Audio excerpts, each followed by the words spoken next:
Ladies and gentlemen, what's going on? Welcome back to the predictions and breakdowns. Today we have UFC 313, Alex Pereira versus Magomed Ankalaev, which is taking place this weekend on March the 8th, 2025, starting at 6:30 p.m. EST. We're going to be starting with the prelims, ending with the main event, just talking about the entire card, giving you guys my predictions and breakdowns, and telling you guys what I like. Let's just get started and get it done quick. All right, boys. Ozzy Diaz versus Jordan Santos. I have a little bit of a problem with Ozzy Diaz, seeing as he got knocked out so quick by Mingyang Zhang. His best win in the LFA being Bevian Lewis, who used to be inside of the UFC. Unfortunately, is now 7-6 inside of his career and no longer has a position really in any good organization.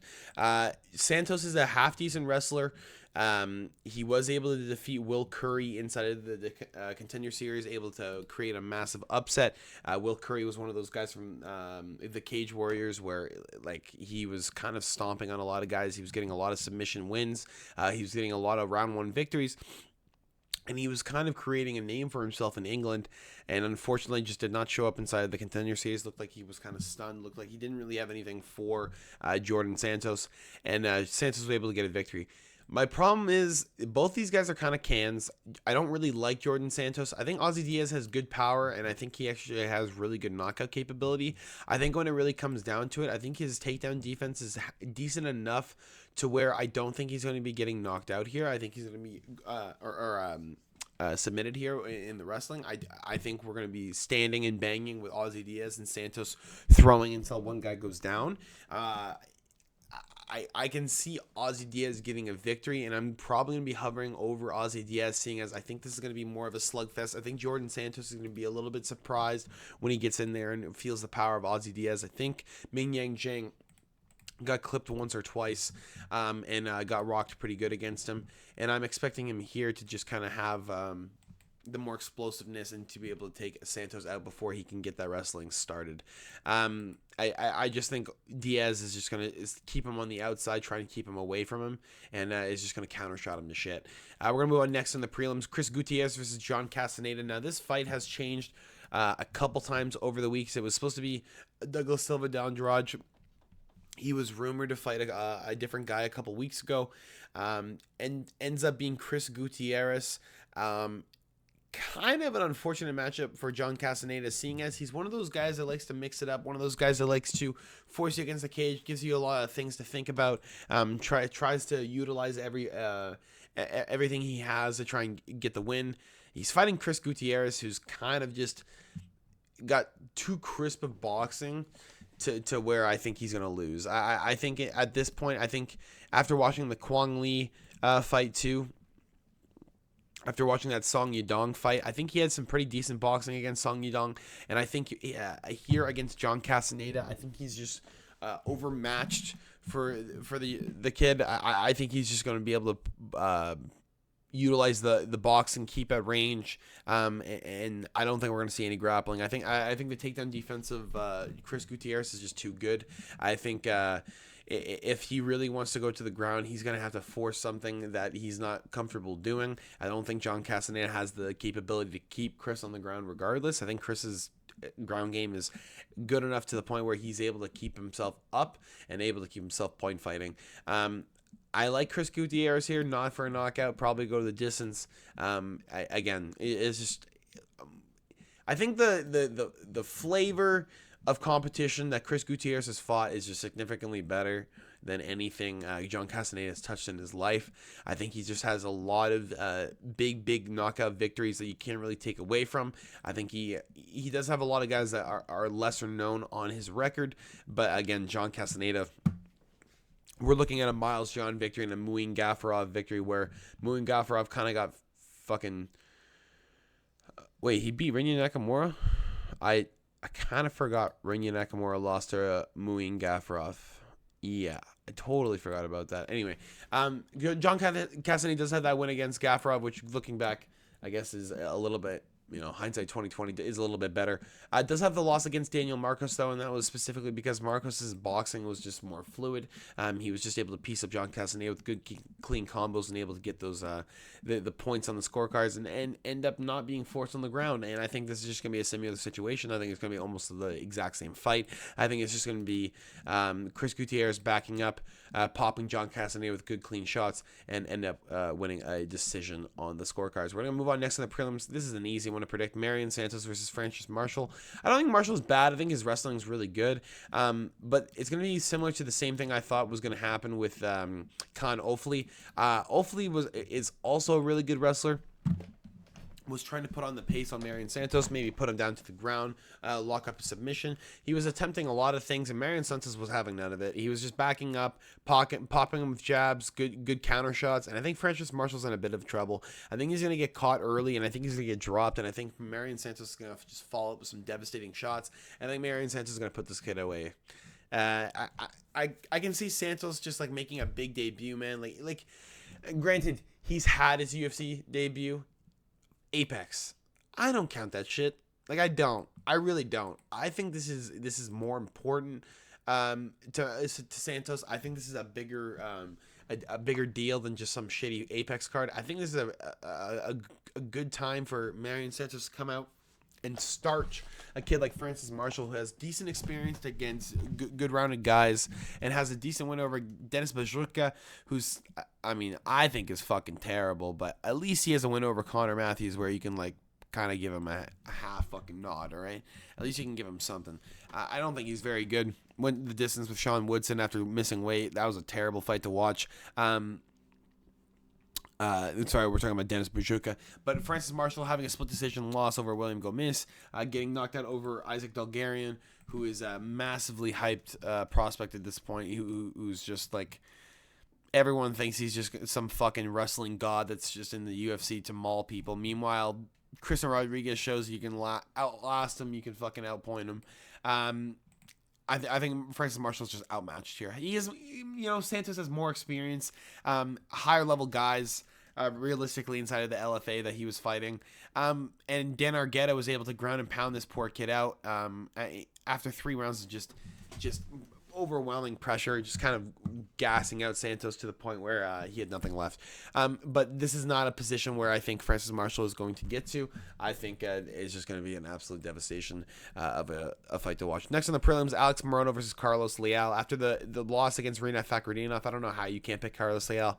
Leal's combinations were just nasty as shit. Any other man other than Rinat would have gotten knocked out. Rinat got rocked multiple times, was on the ground multiple times, was in bad positions multiple times, and we get to the scorecards, and somehow Rinat Fakhretdinov wins on the scorecards by all 3 judges. Kind of ridiculous. I kind of lost my shit over that. But, it is what it is. We are now in a position where Carlos Leal, I don't think, is going to get a robbed decision, and I think he's going to be able to get a good win over a good veteran in Alex Morono, where Morono is just going to take this the distance, going to try and utilize that same shit that he does. I think he probably would get knocked out. Carlos Leal has really, really, really good hands, man. Like, really good hands. And he's going to be fighting Alex Morono, who very clearly is starting to gas after a round every single fight now. We get into about the 7th or 8th minute, and you'll see Alex Morono starts to dip off excessively. It's kind of weird, unfortunately. He's got a good setup to become a good UFC fighter. He could be beating some of those higher level guys. He's just unallowing himself to advance that position by not training his cardio. Alex Morono, unfortunately, just doesn't really have the cardio anymore, and I think Carlos Leal is just going to overwhelm him. I think he's just going to outwork him.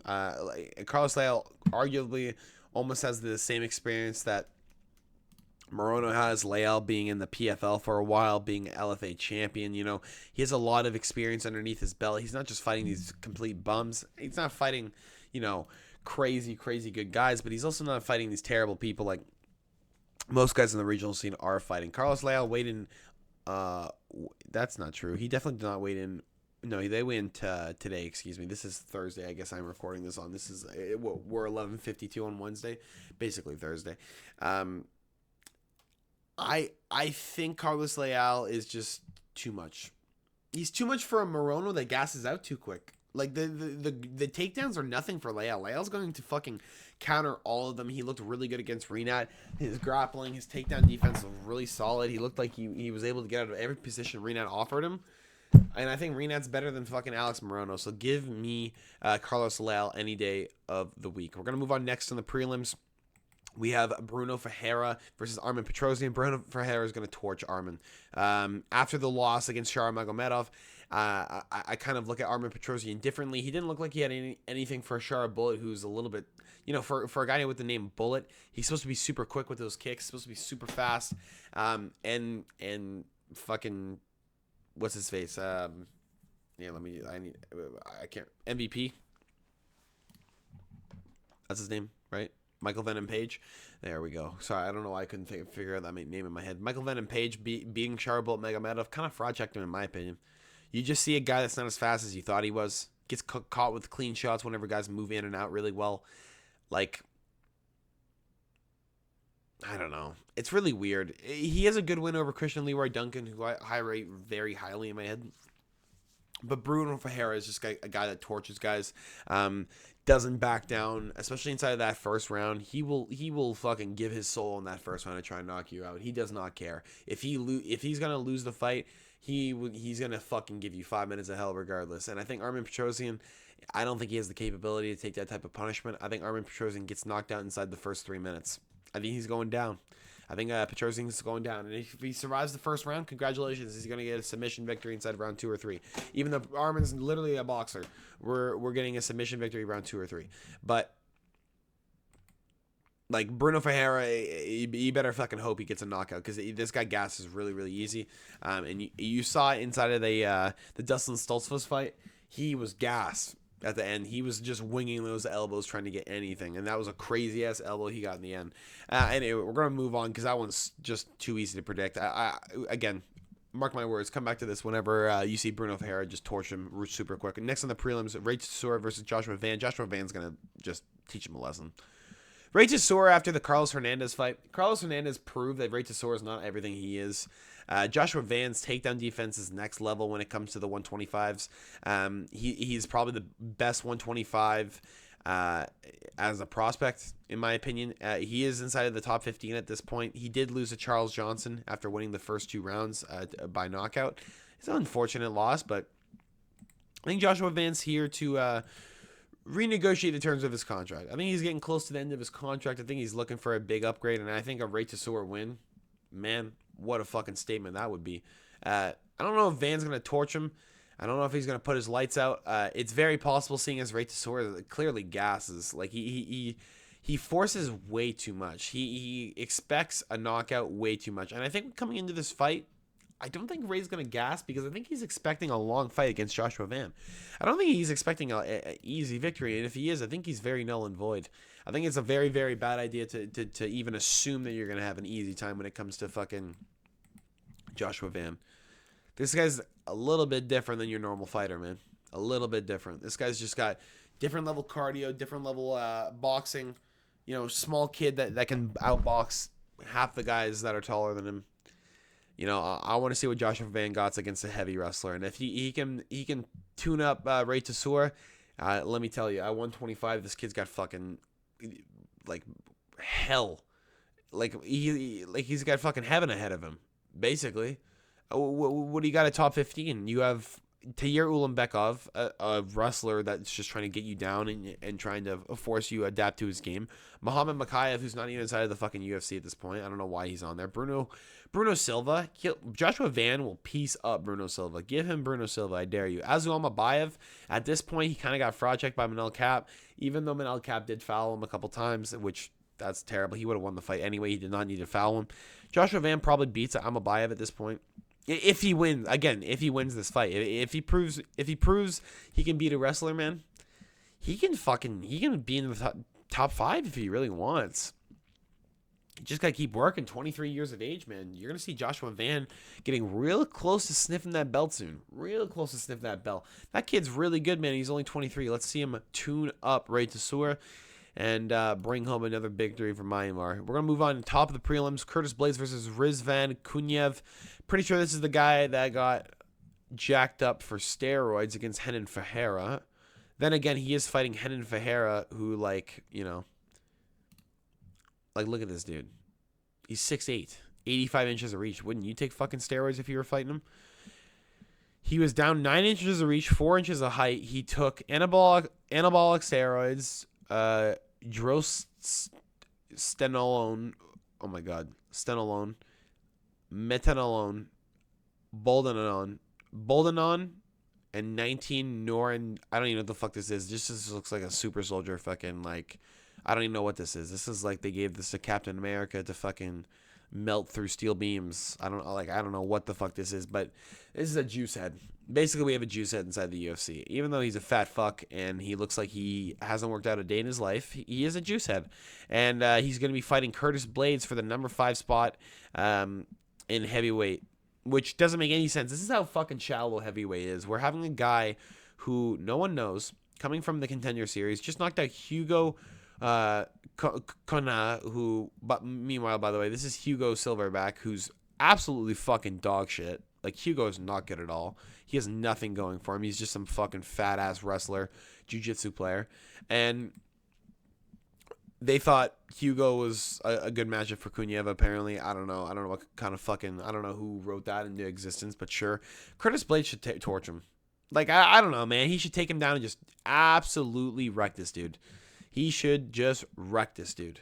This should be a very, very easy win for Blades. And if Blades loses this fight, man, Kunyev better fucking test positive, because this is going to piss me off. Kunyev, if he walks in and he has no steroids on him, this dude's fucking losing 80 times out of 80.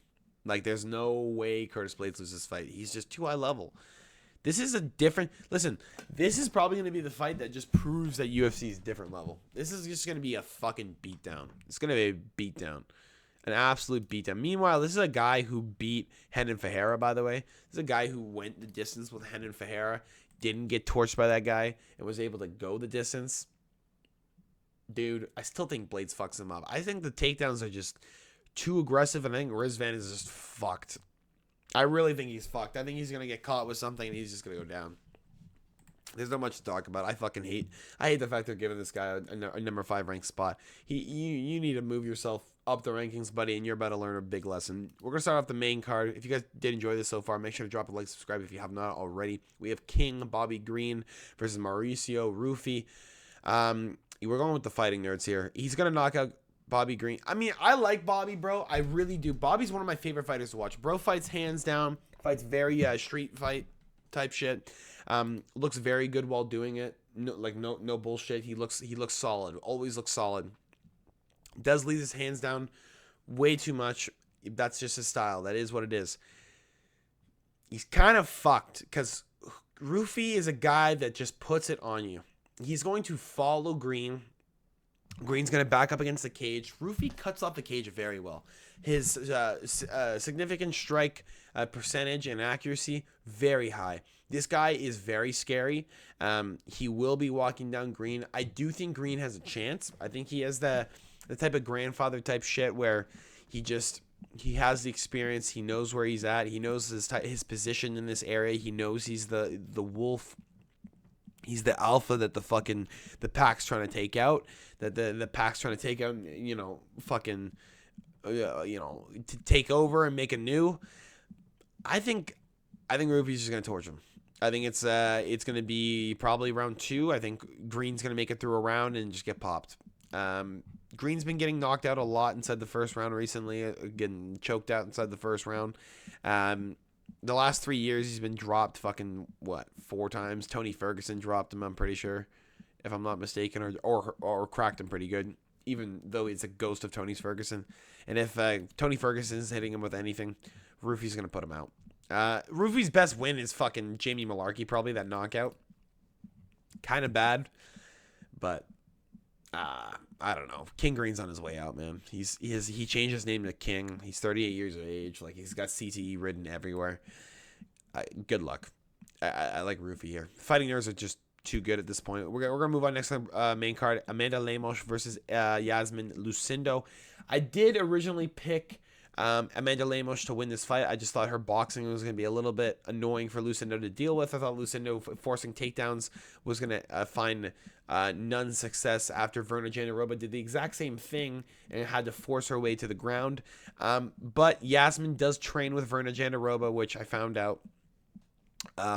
Verna Jandiroba has a 32% takedown accuracy, and Yasmin is just kind of better than her in takedowns, it seems. It just seems she locks up her arms better and is able to rip girls down to the ground better. And if Verna Jandiroba is going to get it, I guess I have to assume that Yasmin Lucindo is training with Verna at this point, getting her takedowns on point to get Lemos down to the ground. And Lemos is just... She has problems where if she gets taken down more than twice in a fight, she usually loses the fight. And we have Yasmin Lucindo, who takes down girls very easily. Usually takes them down and just kind of holds them and beats them in half guard. You're going to see the same shit. It's going to be the same thing. It's going to be Lucindo probably just overwhelming her with the grappling pressure. But Amanda Lemos can definitely, if she does stuff her, it's going to be a tough night for Yasmin. Yasmin just doesn't have the boxing to keep up with her, and if it's going to be a very classic wrestler versus boxing scenario where the boxer learned a fucking a takedown defensive move, and then now the wrestler's just struggling to do anything. Meanwhile, the boxer's popping him with jabs every time he backs up, and now we have a wrestler who's got a busted nose, a busted up lip, and can't breathe. Meanwhile, the boxer's fresh and is going to start torching her up. If we get into later stages of the fight and Lucindo hasn't got a takedown, if we get into rounds, if we get into the third round and Lucindo has not landed more than one takedown, probably going to get her lights put out. Lemos is just too clean with the striking. She's got too many finishes to fuck around with. You need to get her to the ground. You need to submit her. You need to like get all of that boxing pressure away. You need to get rid of it. Just absolutely put it in the fucking closet. You can't deal with it. Her boxing is just too good. And she's 37 years of age. She's getting old, man. Lucinda's fucking 23. Let's get some young blood in there. Hopefully young blood moves a little bit quicker than Amanda Lemos, because she's going to need to move a little bit quicker, seeing as Amanda Lemos has, upwards of 60% takedown defense when it really comes down to it. Especially in her, Yasmin's career too, more veteranized somehow than the 38-year-old, so...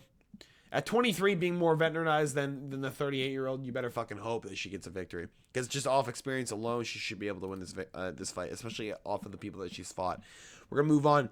Next on the main card, Jalen Turner versus Ignacio Bahamondes. Bahamondes is going to tune him up. He's just too good.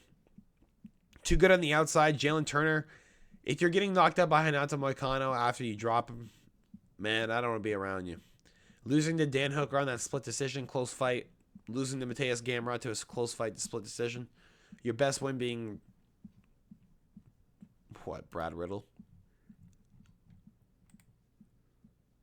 I don't even know. Bobby Green, I guess. The 1-2 that put down Bobby Green. Whatever. I don't think Jalen Turner is that good. I think he's getting put out here. I think Ignacio Bahamondes is one of those guys that comes around once in a while. I think he has some beautiful striking. I think he's one of the guys that are going to make it far in the UFC. I think he's a guy that deserves to be champion. And at lightweight, dude, he's 155. Holy fuck. Talk about significant strikes. This guy's insane. I want to see this guy in the top 15. I want to see him fight some crazy guys. I'd like to see Ignacio Bahamondes versus Joel Alvarez.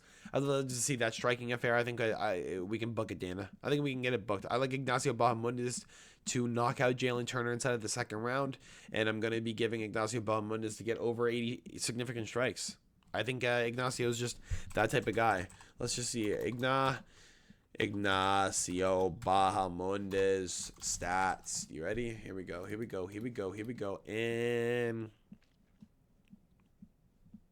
he had 126 against Rongju. They went the distance in that fight, though, huh? Well, let's just double check this. Pretty sure they did, though. Because I'm pretty sure Ignacio Bahamondes tuned him up for the whole fight. Oh, my God. He got him on a barbell choke in the third round. This motherfucker hit him with 126 strikes in 10 minutes. That's fucked up. Yeah. Ignacio Bahamondes is going to piece up Jalen Turner. There's no doubt about it in my mind. We're going to move on next to the co-main event of the evening. If you guys didn't make sure to drop this. Oh, my God. I can't talk. Okay, hold on. take a break. Take a second. We're not thinking right now. If you guys enjoy this show far, make sure to drop a like. We have Justin to highlight Gaethje against Rafael Fiziev. Listen, I understand the scare picking into Fiziev. He's a really, really good striker. Nasty as fuck. Did get knocked out inside of his UFC debut by Magomed Mustafaev. Just kind of got read. Mustafa threw the same kick twice and eventually caught Rafael on the head. And I think in this position we have 5 rounds instead of 3. And I'm always going to pick the guy that won the first one.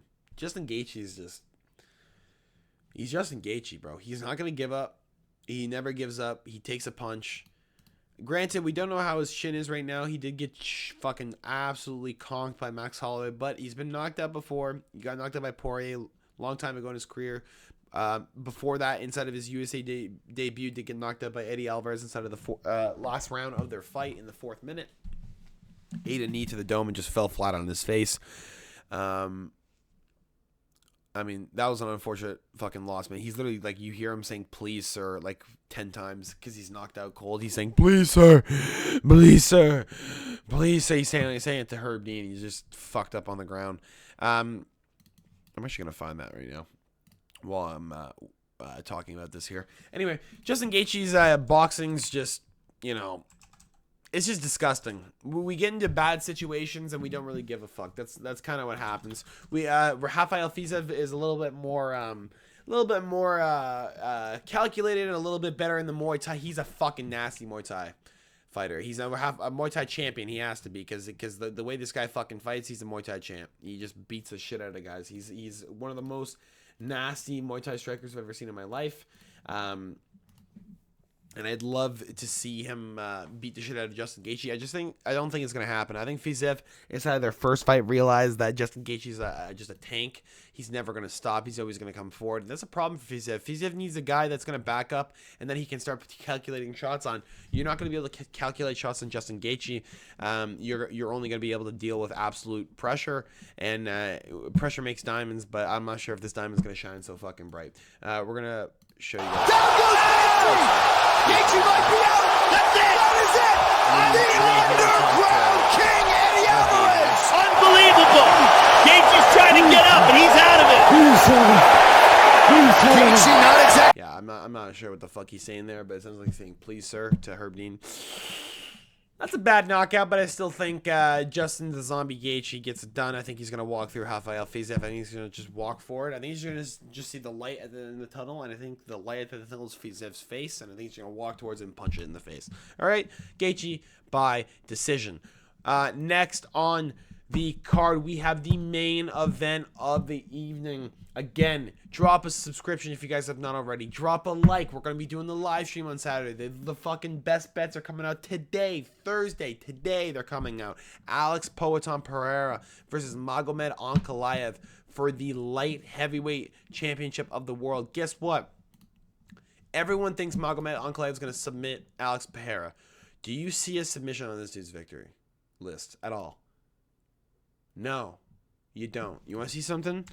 Magomed Ankalaev stats. You want to see his stats? Here we go, guys. Takedown defense, 86%.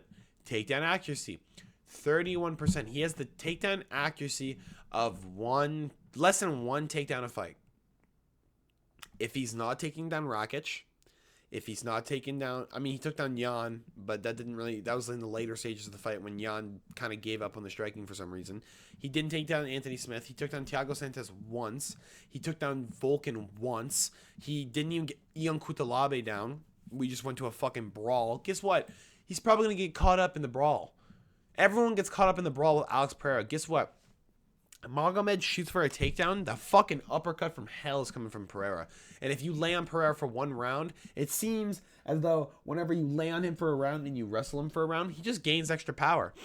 Qin fucking Michaelitis, excuse me, and Qin fucking who's the other guy that laid on top of him there for what? Is he laid on top of him for a little, like, what, 10 seconds and just got his ass whooped in the 5th round? Magomed Ankalaev, man. He's good. Not good enough. Not good enough in this situation. Alex Pereira is just too fucking dangerous, man. This guy's got a left hook from hell. This guy's fucking signed some shit with the devil for sure. He just pops a chino in. He's just like, fuck it. Pop a Zin in. Pop a second Zin in. Fucking let's just go torch Magomed Ankalaev. Let's do it, boys. Let's get one for the boys. He's gonna fight. He's not Benson Henderson. He's not gonna fight with a toothpick. He's gonna fight with a fucking Zin in his mouth. Poton, like, there's not much to talk about, dude. It's gonna be less than 2 rounds. Like, what are we talking about here? Magomed Ankalaev is gonna shoot for a takedown. Alex Pereira is gonna get him off of him. We're gonna get at range. Pereira's gonna hurt him. Magomed's gonna shoot for another takedown. He's gonna hit the shit out of him. Magomed's gonna be fucking against the cage, trying to block, like wobbled. Pereira's gonna drop him. He's gonna end it. Magomed's gonna get knocked out. It's unfortunate. It is what it is, bro. Paul Craig's gonna choke him out. Guess what? Pereira's gonna fucking knock him out. Let's get the double trouble, baby. That's all I got for you guys today. Hope you guys enjoyed. Make sure to drop a like and subscribe if you have not already. UFC 313, man, it's in the books. Again, we'll be doing the best bets tomorrow, giving you guys my best bets and predictions and props and parlays and whatever the fuck else I got for UFC 313. Possibly some other stuff, maybe some NBA stuff. But again, you guys don't care about that. You're here for the UFC. That's why you're watching this video. Again, it's a good card. It's a really, really good card. I know it's not like super detailed of a breakdown, but like, dude, how detailed do you want this to be? This is going to be a finish card. This is going to be an absolute insane card. You have Marion Santos probably getting a knockout. Chris Gutierrez with nasty hands. Ozzy Diaz, Jordan Santos probably going to a knockout, not a decision. Alex Morono, Carlos Leal. Leal's going to piece up Alex Morono that gasses out. Armin Petrosian, Bruno Ferreira, first round knockout, just bunch of fucking nastiness. Joshua Van, Ray Tesoro. Tesoro showed that he gasses against Carlos Hernandez. I mean, he might fall apart. Curtis Blades, Rizvan, you think that's going the distance? Rufy Green? No way. Lucindo Lemos, probably gonna see a finish from Lucindo. She's gonna need to choke out Lemos to get away from that boxing. Bahamondes Turner, no way goes the distance. Fizev Gaethje, fuck off, no way. Well, actually, we're probably going the distance on that one. But Magomed Ankalaev and Alex Pereira, we'll see you after the bell dings on the first round, and that's as far as we're getting with that one. The only dinging you're hearing is a fucking crowd when they're losing their shit with their keys when they're leaving the arena. That's it. You're not gonna hear an ending bell. That's all I got for you guys today. Hope you guys enjoy. I'll talk to you guys all later. Peace.